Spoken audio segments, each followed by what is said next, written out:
everybody. I'll give you a few minutes to join me here. I didn't announce myself because I am on vacation and I wanted to talk about the full moon in Leo, which occurred yesterday. Couldn't talk to you about that because I was flying. That was interesting. That was a long trip. So, full moon in Leo. At the same time that we have those squares from Mercury and Sun to Uranus, which increases the explosive effect that we can see with full moons and fire signs. So we have epiphanies, we have something surging to the surface when we have a full moon. And with the full moon in Leo, it's things related to expression. What is it we've been sitting on? What is it that we've been sitting on? What is it that we want? What is it that we know? What urges do we have? What inklings have we come to? And we haven't done anything about it. We cannot sit on things anymore when we have this much crazy stuff going on with squares to Uranus. We have to jump up and we have to act because we feel like there's just this building energy that's just going to drive us crazy if we don't take some kind of action, if we don't do something. So things burst through, and these are desires of the heart, things that are about passion projects, not just about romantic things. Leo, the fifth house, the sun, also is about passion projects. It's things that get us out on the dance floor. For some people, that's not romance. It can be your hobbies. It can be, some people, it's your work. You know, personal expression can take different forms for different people. It doesn't just have to be romantic. So we feel like I have to get out there and I have to dance. I have to sing. I have to express. I can't sit on these parts of me, these elements of my personality anymore that absolutely demand to dance. And we have this explosive effect with so many squares to Uranus. This is breakthroughs.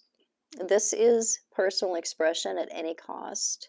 And this is also breaking away from groups that have been sapping our energy, or like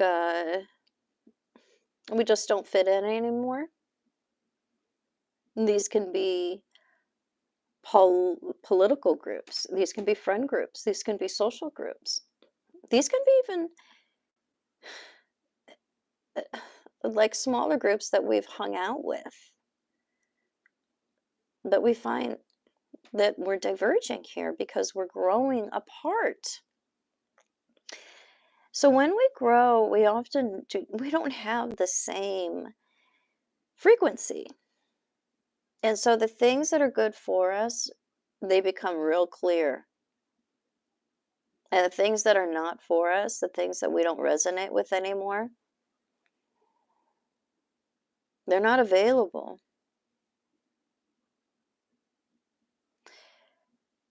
They're not a match. They don't come around. Or there's a distance. In any case, it's not part of our daily life anymore. And so there is this severance that happens. And it's because we apply our own free will to the things that we choose.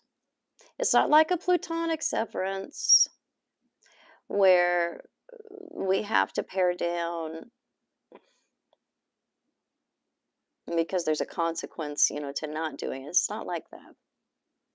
This is like being for something instead of against something else. So whatever we're for, we go towards. We want more of. We want to be, absorbing the frequency of that thing or that person, that experience. And it isn't that we are rejecting the other things that aren't a frequential match. We just don't resonate anymore. So it's not personal. The things that we leave behind, the people, the jobs, the situations, the conditions, it's not personal. It's about growth. It's about consciously applying our free will to what makes sense to us. That's what we do at this full moon. So use it wisely and listen to your heart. What makes your blood boil? What gets your passions started? What revs up your engine? That's what you want more of. Not what leaves us cold, not what leaves us wanting, not what's hit and miss. What it is that grabs your attention. You can't get enough of it. That's what we're after this particular full moon. All right, that's what I got time for, guys. I'll catch you tomorrow.